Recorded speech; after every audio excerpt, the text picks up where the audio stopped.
وہ موضوع یہ ہے کہ مطالبہ جہیز کی شرعی حیثیت، یعنی شادی مبارک کے موقع سے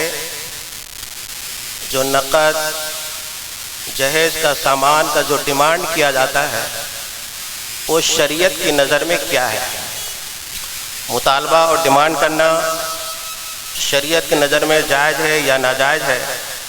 ہر طرح کے ظلم و تشدد کرتے ہیں وہ شریعت کی نظر میں کیسا ہے؟ مطالبہ نقد و جہیز کا حکم، شادی سے قبل جہیز و نقد کا مطالبہ کرنا اور مطالبہ کے مطابق جہیز و نقد لڑکی والوں سے لینا اور متعینہ رقم و سامان کسی مجبوری کے باعث قبل شادی نہ دینے پر بعد شادی اسے مانگنا ناجائز و حرام ہے، اور مطالبہ کرنے والا گناہ کبیرہ کے مرتکب اور حقوق اللہ اور حقوق العباد میں گرفتار اور مستحق عذاب نار ہے، کیونکہ شادی کے موقع سے پیسے اور سامان کا مطالبہ کرنا اور یہ زور دینا کہ اتنا دو گے یا اتنا لوں گا تبھی شادی ہوگی ورنہ نہیں، اور بعض جگہوں میں مطالبہ پورا نہ کرنے کی وجہ سے شادی ملتوی کر دی گئی، لہذا ایسا کرنا شریعت کی نظر میں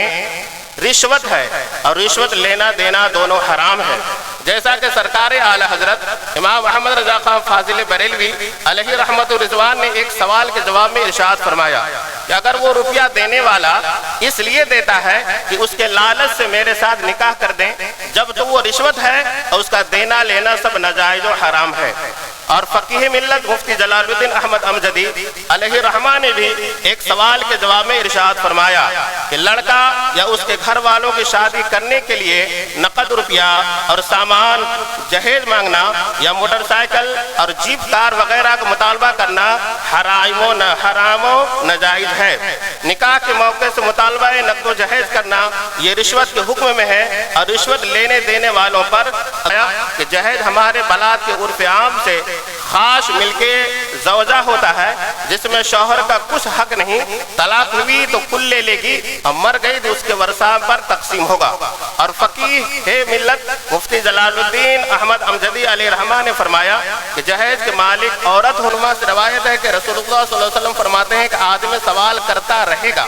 یہاں تک کہ قیامت کے دن اس حال میں آئے گا کہ اس کے چہرہ پر گوشت کا ٹکڑا نہ ہوگا، یعنی کہ اوپر والا ہاتھ نیچے والے ہاتھ سے بہتر ہے، اوپر والا ہاتھ خرچ کرنے والا ہوتا ہے اور نیچے والا مانگنے والا۔ ان تمام احادیث مبارکہ سے معلوم ہوا کہ بلا ضرورت و حاجت سوال کرنا حرام ہے، محتاجی کا دروازہ کھلتا ہے، نار جہنم پیٹ میں اتارنا ہے، لہذا بلا ضرورت سوال کرنے اور مانگنے سے باز رہنا چاہیے۔ سرکار اعلی حضرت امام محمد رضا خان فاضل بریلوی علیہ رحمت و رضوان نے فرمایا کہ جو اپنی ضرورت شرعیہ کے لائق مال رکھتا ہے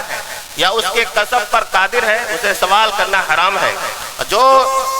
اس مال سے آگاہ ہو اسے دینا حرام اور لینے دینے والا دونوں گناہگار اور وہ ابتلائی آثام ہے۔ مذکورہ تمام عبارتوں سے معلوم ہو گیا کہ شادی کے موقع سے نقد و جہیز کا مطالبہ حرام ہے، کیونکہ وہ رشوت کے حکم میں ہے، اور جہیز کے تمام سامانوں کا مالک بیوی ہوتی ہے، شوہر نہیں۔ اب بلا ضرورت و حاجت سوال کرنا لڑکی والوں سے حرام ہے، محتاجگی کا دروازہ کھولنا ہے، پیٹ میں جہنم کی آگ اتارنا ہے، لہذا مطالبہ جہیز کسی اعتبار سے صحیح و درست نہیں بلکہ نقصان ہی نقصان ہے۔ اس لیے تمام مسلمانوں پر لازم ہے کہ مطالبہ جہیز کرنا چھوڑ دیں اور سادگی و سنجیدگی کے ساتھ سنت کے مطابق اپنے بیٹوں کی شادی کریں تاکہ اس میں خوب خیر و برکت ہو۔ حضور سید عالم نور مجسم صلی اللہ علیہ وسلم نے ارشاد فرمایا کہ بے شک نکاح اتنا ہی برکت والا ہے جس میں جتنی محنت و خرچ کم ہو۔ اللہ تعالیٰ تمام مسلمانوں کو دین و شریعت سمجھنے کی توفیق عطا فرمائے، آمین بجاہ سید الانبیاء والمرسلین،